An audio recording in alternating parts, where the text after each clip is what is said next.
Yes, you're watching the South Australian Sports Show. Thanks for staying with us. We want to talk about hockey now. Last time, Baz, we had this gentleman in, the CEO, Peter Churack of Hockey SA, Dan Mitchell, player, coach. Thanks for joining us, boys.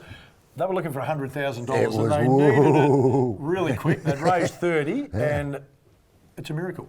Yes, it is. So congratulations to you, Pete, for raising it. And anyone that's viewing the show would like to know how you get 100,000 together so you can compete in the National Hockey League. You only had a really short window. I think it was a very short time, wasn't it? 7 days. 7 days. Yeah, that's right. Yeah, well, I was going to say 10, but 7. Yeah. So you're back to winner somewhere. Can you take us back on how that played out for you? Well, first of all, to you guys, thanks very much. You were the first appeal we made, and you guys, ABC Radio and the advertiser all got behind us. And we raised the money and got a lot of support, a lot of donations, small, high net worth individuals and that. Yeah. Because of the time frame, we couldn't go to the corporates because it would take too long. Yeah. So we were very pleased, and we exceeded our $100,000 limit, so we're very pleased. You looked... I was distressed. When we had you in last time, so you really did, because it was such a short turnaround. It was such a short space of time to raise that money. Are we okay now? Is everything sweet now and everything's smooth and ready to go? We're ready to go for 2019. Yeah. We're in a 4-year contract, so I need to now go back to the corporate sector and build momentum to us. So every year. I can't go back to the well like we did this year, every year. So but there's a lot of interest out there from South Australian companies. So it's the same deal next year? You still need to have that 100,000? 100. Okay, at least you've got a bit of time now to gather the troops, and and my little bit probably helped that I slipped in. Did you slip any in? A little bit. $1's not a real contribution. $4.80. $4.80. All great for the accept. All great for the accept. We'll get to you in just a second, Dan. Peter, I'm really interested in the fact that, that 7 days, it's really emotive and people get involved, and then you raise the 100,000 a little bit more, and then it's kind of like, okay, we're okay for a year. And then those people that have donated, they kind of feel like they've contributed now, they can step away. Is it difficult to re-engage them for another year or another 3 years? So obviously the corporates are the area to go to, but that's where everybody goes, and they have limited budgets. Yes. So what's kind of the next angle? Well, I think first thing is to acknowledge those people who've contributed. Fantastic. And bailed us out and helped us. So we're going to do a lot of work around that when the actual matches come on. We're going to acknowledge them and have special areas for them, and hospitality, etc. for them. So Baz should be out a fair bit for his $4.80. I would have thought. I'll be up in the corporate sector. You've been drinking. Your $4.80 will be gone tomorrow. He's already hit me up for a free ticket. That's right. There you go. But seriously, I think that and to be honest, there's a bit of responsibility on us, whereas the other states have got corporate sponsorship and the rest of it. We feel, and I know I certainly feel, the responsibility of delivering for those, those 20-odd thousand people who donated. Yeah. It's amazing, isn't it, really? And so we've got to put the best team on the park and deliver on that, and which we're very much intending to do.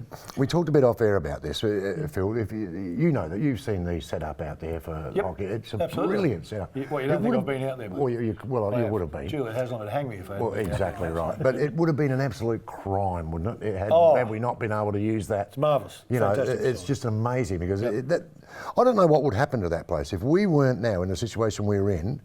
It's hard to say what would happen to that area. It's at an international level, absolutely. Globally elite level is the technical term FIH give it. So to maintain that costs a bit of money. So you've got to get a return for it. So we've got to have matches there. Yeah. And I'm hoping this will be the full runner for some test matches. Yeah. So we can develop some test matches. Yeah. Pro League's another matter. That's a very expensive thing for us to handle. But there are some test matches that come our way occasionally, and now we're able to say we can handle it. Yeah. Hey Dan, from a player's point of view, obviously there's that period when you're a player and you're looking at they're not going to make it, so players start thinking, well, I need to move interstate to play in this national competition. What was the reaction from the players through that 7-day period, and then afterwards we're good to go? Yeah, it was a very nervous period and wait, but the hockey community absolutely supported it. And then it was just absolute elation for us to actually know that we're in the National League, and it's such an exciting time to actually experience that elite competition and daily training environment as well for all the players that we don't often get. So it was really, really good. Which you could have easily lost, those players. Those players, they want to play in the big league. They want to go, so they're going. They're going to go to Victoria, or they'll go to New South Wales or whatever to play, just to be in this national comp. So there was a lot to lose if we didn't raise massive amount. The 100,000. It wasn't just, well, we might have a crack next year. like you say, the stadium, the players, all hockey would have suffered had we not done that. Well, the Australian players must participate in this event. So Yeah, if we there you hadn't go. been, we've lost 5 women. Yeah. And, well, 4 women. We've attracted somebody now, so we're going to have a very strong women's side. Well, there you go. And the men, with a couple of right selections, will be very competitive. Yeah. We talk about the juniors, Dan. You're coaching the under-21 team, mate. July, you head off to Lismore for the championships. Is there a good group of kids coming through? Oh, we've developed a reasonable group in the pathway at the moment, and very coachable kids in elite sport. That's obviously one of the most critical factors to being in those programs as well. And with our involvement in Hockey One, it actually the 21s, 18s pathways, there's something to strive for as well. So it's fantastic that we are able to be involved. So Dan coached the women last year, under-21s to fourth spot, and then he's got the men this year. Big difference between the men and the women.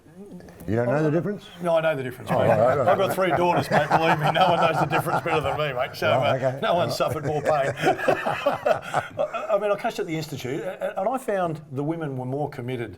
The men were easy to coach in some regards, but the women I thought were more committed through that period. Do you find the same with the hockey? Yeah, it's a little bit. At the moment, we've actually got quite a good group that are really committed. We have a great uptake to the 21s trial period this year that we probably haven't seen in the last couple of years, with upwards of 25 actually coming out to trial. So, but yeah, absolutely, there's a little bit of a difference between both the groups. You touched on it before, the pathway. It's a great buzzword, pathway. I always like that. Under 21s in the National League now available. For the kids, do they talk about that much? You know, it's an incentive now because you're able to play in it. If that's taken away, suddenly the incentive almost stops. Have you noticed a change in their attitude now it's back on? Oh, absolutely. That's what they want to strive. A lot of them want to strive to be the best players and play at the highest level possible. And for some of them, that might be at the National League level, but they're really enjoying being able to strive to get to that level. So we've had some great. I think our national women's team has been up the top for a lot of years, hasn't it? I've followed them very closely. They are a really good unit. That don't get as much publicity as possibly the men even, but they should. Because they have been Australian women. I'm talking about the Australian women. Oh, they've been magnificent. Just a few gold medals in there, mate. Well, that's what I'm saying. But no, I don't think they get the recognition, Phil, that other sporting teams get. A bit like the Matildas when they first started dominating. Would it be fair to say they probably get it in WA, but they don't get it here as much? Would that be Well, it's part of the profile. Yeah. That's right. And that's bringing matches here to South Australia is going to help the national program as well, because we'll see some of those guys. The women in the International Pro League, which is the new event that they've started internationally with all the top players, the girls are ranked 3rd, and the boys just are on top, I think, on the weekend. Is that right? Top at the moment, yeah. Top at the moment. Yeah. So we're still pretty strong. Mate, let's talk about the National League when it starts, because let's get down to it now. We've done all the hard work, although there's more hard work to come. Players got a bit of work to do. Players have got a fair bit to do. When's the first game? It's 29th of September, and we'll be in Perth for that one. Okay. First game at home?